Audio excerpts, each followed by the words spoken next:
Peace and love, sisters and brothers. I am Conscious Plat. As many of you may know, I'm a singer, a writer, poet, and a messenger for my people. I thank you all so much for joining me today. Dr. Valentine, are you there? Yes, I am. Greetings, brother. How are you? I'm well, sister. How are you?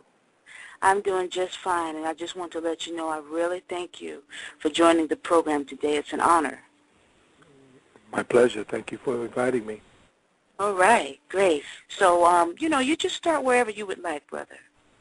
Just to open up, we were talking mostly about health and specific situations relative to the social disorder that's on the horizon and the economic collapse of the country's monetary system and all the things related to that internationally as well.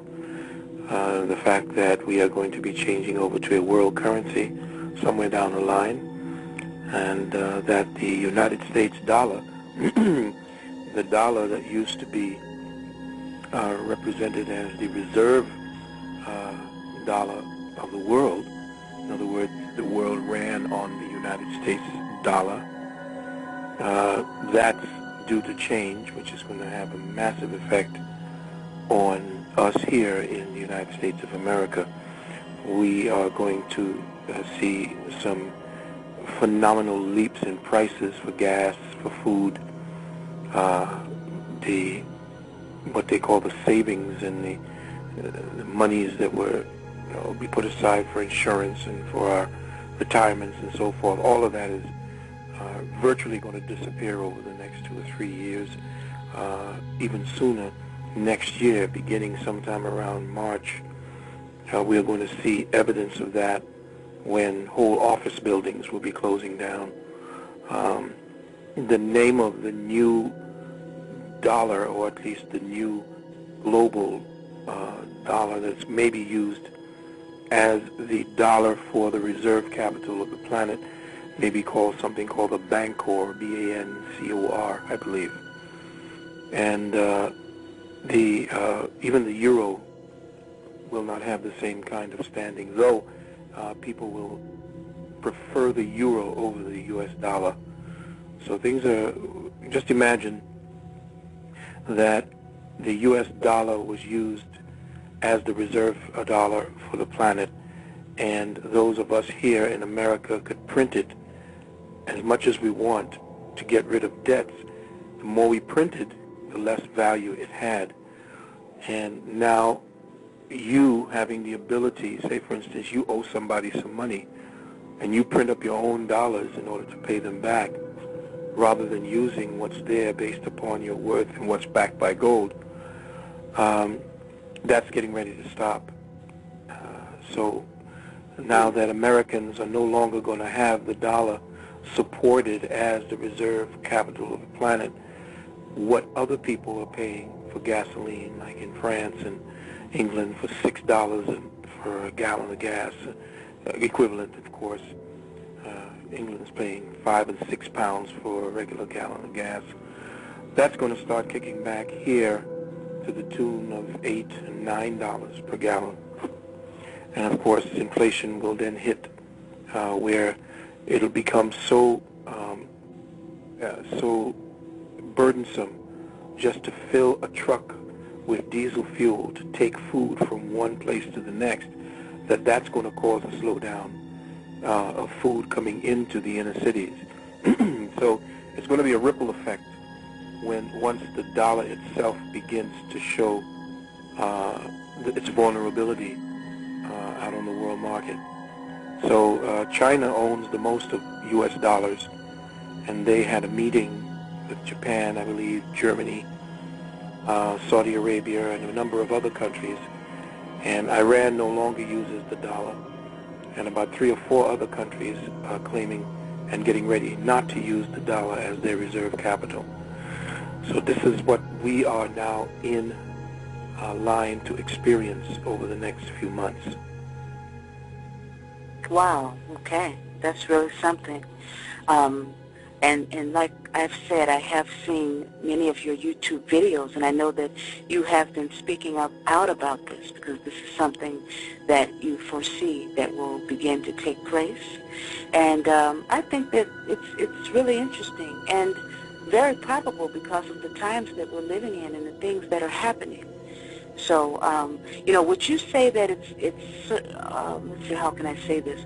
Would you say that things related to the earth and the global warming and all those type of things, the year 2012, any of those things have any factors in what you foresee coming into place?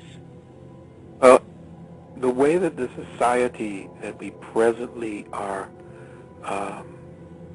under, the mentality, a society runs on a collective mindset. That collective mindset is controlled by a few people who set the precedent for how the people will behave, how they will respond, who and what they will worship, and so forth. That paradigm has stretched across the planets from Europe. It was also from the Arabs and from a specific clique of people who run the three major religions, Christianity, Judaism, and Islam. Those are the ones that are presently, or have been presently, running the planet.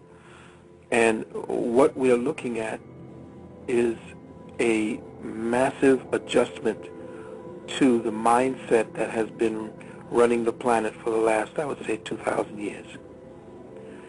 And the kind of mentality that has been handed down to our children due to the fact that it no longer fits with the dictates, the spiritual dictates of the planet, as well as the spiritual dictates of the cosmos, it no longer fits. What's getting ready to happen is a massive adjustment between what we have been doing incorrectly and the imbalance that we've created by our behavior in the planet, and what is proper and in alignment with cosmic dictates. So the behavior of humanity, especially its position and its behavior towards the world, especially the people of the American continent, where we use most of the resources of the planet more than any other country. We use more resources that pretty much is the oil, the gold, the water, everything that this planet has to give based upon the social mindset that has been set for this planet. We use more of it than any other country combined on the planet. That now has to stop because it's now dovetailing out into the rest of the world who have been trying to bring their standard of living up to match ours. The earth can't take that kind of resource rape. It cannot deal with that kind of consumption, the type of residual pollution that comes as the aftermath of the industrialization of the planet. All of that has to change. So we have at least the last 4 generations, this generation more so, that has become addicted to a fast-paced, electronic, get-it-done yesterday, outside of the rubric of natural time. We have sped up time, we have manipulated time, we have twisted time, we have perverted time, we have contorted time to match the mentality that was set some 2,000 years ago. That has to stop. And that will be traumatic because people who are accustomed to a fast-paced life, accustomed to having what they need, having their ice cream or their McDonald's or their juicy fruits or their whatever it is right there on command, they don't understand what it takes to bring those things to market, what it takes to bring the meats that they butcher for hamburgers. It takes at least 2 acres of prime forest just to feed one cow. So just meat eating or meat consumption alone around the planet is doing more to damage the planet. The fact that we are meat eaters and the amount of meat that we eat here in the United States, the amount of pigs, the amount of chicken that we kill to eat, the amount of cattle that we kill to eat just to keep up with the meat demands, you have to have an enormous amount of water to wash, to bathe, to be able to give to the cows to drink. So meat eating consumes an enormous amounts of resources on this planet, and that has to change. So there are a lot of things that we are going to be experiencing that are going to cause an adjustment in the psyche, as well as the appetites, physiologies, and mentality of the people by the time we come up to 2012. And make no mistake about it, 2012 is just a doorway. The truth of the matter is that we started our change back from 1997. We entered into that particular draft or vortex that we are calling 2012, or the end of time. We entered that back in 1997. And it is between 2012, which is the gateway, through 2020 that we're going to truly see the planet itself going through a massive adjustment, not just from what it is that has to happen with us as humans here, but how the heavens and this enormous amounts of planetoids that are heading toward us, the meteor showers, the extraterrestrials, all of that is going to all come together